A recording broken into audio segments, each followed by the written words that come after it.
नमस्कार मित्रांनो, मी गणेश अस्वल स्वामी कृपा क्रिएशन्स या युट्यूब चॅनलमध्ये तुम्हा सर्वांचं मनपूर्वक स्वागत करतो. निमित्त आहे काही दशकांपूर्वी गाजलेल्या आणि आता पुन्हा रंगभूमीवर आलेल्या सविता दामोदर परांजपे या नाटकाचं.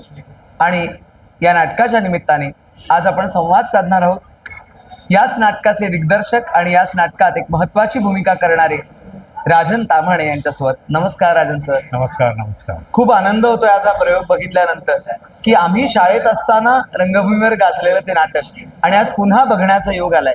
तर मला जाणून घ्यायचं की जेव्हा हे नाटक पुन्हा नव्याने करायचं ठरलं तेव्हा दिग्दर्शक म्हणून तुमची विचार प्रक्रिया काय होती? दिग्दर्शक म्हणून सुरुवातीला मी जेव्हा कास्टिंग करायला घेतलं तेव्हा मी आधी स्वतःला स्विच ऑफ केलं 40 वर्षापूर्वीच्या नाटकात.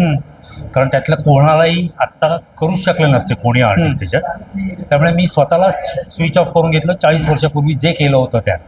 म्हणून मी सगळं नव्याने केलं. म्हणजे या नाटकाचा सेट, त्याचा सेट डिझायनर नवीन, या नाटकाचं म्युझिक, त्याचा म्युझिक डिरेक्टर वेगळा, लाईट डिझाईन तेव्हा मी केलं होतं. आता म्हटलं मला वेगळा पाहिजे. सगळे यंगस्टर्स मी यावेळेला घेतले, इव्हन प्रोड्युसरसुद्धा.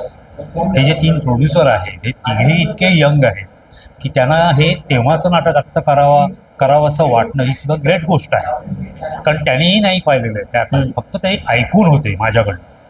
म्हटलं करूया आपण हे नाटक. पण म्हटलं मी तसंच्या तसं करणार नाही, मला नव्याने सगळं करायचं, तरच मला करण्यात उत्साह असेल. आणि मुळात मी ते विसरलो पूर्वी काय केलं. तर अशा पद्धतीने मी सगळी शोधाशोध केली, ॲक्टर्स शोधले.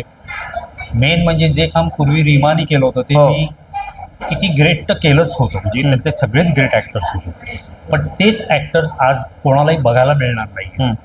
तर त्यामुळे मी त्यांना म्हटलं तुमची जी काही बॉडी लँग्वेज आहे, तू जशी आत्ता दिसतेस, फॉर एक्झाम्पल मयुरी, म्हटलं तू जशी आत्ता दिसतेस तर मला एकही प्रश्न रीमानी कसं केलं ते विचारायचं. बरोबर. मलाही नाही आठवत. तिची बॉडी लँग्वेज वेगळी आहे, तुझी वेगळी आहे, असं प्रत्येक आर्टिस्टला विचारलं. त्यामुळे मी त्याचा कधीच विचार केला नाही की ते किती ग्रेट होतं आणि आत्ता कसं होणार. मला खात्री होती की आत्ताही तेवढंच ग्रेट होणार. कारण हे यंग आर्टिस्ट आहेत, त्यांच्याकडनं जी ऊर्जा किंवा एनर्जी ते देतात ना, ती रिहर्सलमध्येच मला दिसली. तर अशा पद्धतीने मी ते नाटक मग रंगभूमीवर आणायचं ठरवलं. बरं. मुळात संहितेमध्ये तर काही बदल केला नसेलच ना? म्हणजे नाही, एक पैशाचा बदल केलेला नाही. जसं होतं तसंच्या तसं.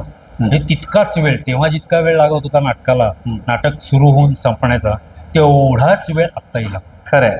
फक्त सगळा सेटअप बदलला, म्युझिक बदललं, त्यामुळे त्याचा इम्पॅक्ट त्यावेळेला जो येत होता त्याच्यापेक्षा आणखीन वेगळा, कदाचित आणखीन चांगला आला असावा असं मला प्रेक्षकांकडनं कळलं. ते एवढ्याचसाठी की बाकीच्या ज्या गोष्टी लागतात नाटकाला, जे पूरक असतात, की फॉर एक्झाम्पल त्याचं म्युझिक, लाईट्स, सेट, या सगळ्या गोष्टी आत्ताच्या मला करायच्या. खरंय. आणि म्हणून ते सगळं आत्ताचं केलं नाटक. त्यामुळे ते जुनं नाही वाटत 40 वर्षापूर्वीचं. खरंय. हा विषय युनिव्हर्सल आहे, कुठेही घडू शकतं. आणि त्यामुळे ते लोकांना खूप पट्ट आवडतं. नव्या टीम सोबत जी तुमची केमिस्ट्री आहे, म्हणजे जुन्यामधले तुम्ही कॉमनच आहात आणि नव्यांबरोबर सगळं जुळवून घेताना एकंदर काय वाटत होतं? म्हणजे नाही, मला कुठेही तारेवरची कसरत नाही करावी लागेल. माझी प्रोसेसच वेगळी आहे नाटक बसवण्याची. मी आधी आर्टिस्ट निवडतच नाही, मी आधी सेट डिझायनर निवडतो. त्यांनी बघितलेलं नसावं, म्हणजे नाहीच बघितलं, सेट डिझायनर मी शोधतो. मग त्यांनी सेट दिल्यानंतर मग मी माझं काम सुरू करतो त्या स्क्रिप्टवर. तोपर्यंत आर्टिस्ट फिक्स झालेले नसतात किंवा शोधलेलेही नसतात. एकदा का माझं काम पूर्ण झालं की मग मला आर्टिस्टना ते वाचून दाखवायला हवं. मी कुठल्याही आर्टिस्टला हे स्क्रिप्ट घे, वाचून घरनं ये, नाही, जे काय आहे ते माझ्यासमोर मी वाचून दाखवणार. तुम्हाला मुळात ते आवडलं, नाटक आवडलं असेल तर ते तुम्ही करा, नाहीतर मला आजची रात्र आणि उद्याची सकाळ विचार करायला एवढाच वेळ नसेल. लगेच सांगायचं माझ्याकडे 10,000 आर्टिस्ट आहेत. ओके. तर ही माझी अट असते. कधी स्क्रिप्ट कोणालाही देत नाही, मी वाचून दाखवतो. एकदा का फायनल झालं की मग स्क्रिप्टची कॉपी त्याला देतो आणि मग आता तू घरी वाच आणि तुझा अभ्यास कर. अशी ही माझी प्रोसेस असते. त्यामुळे फार कोणी घरनं येतं पाठ करून वगैरे कमर्शियल नाटक करताना पाठांतर हे करायचंच नसतं. हे नाटक बसतानाच नाटक पाठ होतं. बरोबर. 4थ्या का 5व्या दिवशीच सगळ्यांनी स्क्रिप्ट फेकून दिली होती. इतकं सगळ्यांचं नाटक ते बसलं होतं. त्यामुळे वाचनात मी 4-5 दिवस घालवले. वाचन झाल्यानंतर त्यांनाही आयडिया आली की आपला रोल काय आहे या सगळ्याची, आणि प्रत्येकाने कसं करायला हवं हे मला बॅक ऑफ द माइंड माहीत होतं की मला हा रोल असा एक्सपेक्टेड आहे. खरं. आणि ते जेव्हा मला एखादी गोष्ट देतात मग थोडा मी चेंज कर, पण मी त्यांना जेव्हा 10 गोष्टी सांगतो तेव्हा त्यातली त्यांनी एक तरी गोष्ट मला करून दाखवायची असते. आणि ते आत्ताचे जेवढे आर्टिस्ट आहेत आता या माझ्या सविता दामोदर परांजपे या नाटकात ते सगळे उत्कृष्ट आहेत. पण त्यांना मला फारसं शिकवावं लागलं नाही, पण मला त्यातल्या काही ज्या सटल गोष्टी होत्या हो. काही नाजूक गोष्टी आहेत त्याच्यावर मी जास्त भर दिलाय. नाटक बघताना तुला पण जाणवतं खरंय. नाहीतर ते नाटक अत्यंत असं हातातनं सुटणारं नाटक आहे. ते कुठल्याही थराला नाटक जाऊ शकतं, पण ते जाऊ द्यायचं नव्हतं. खरंय.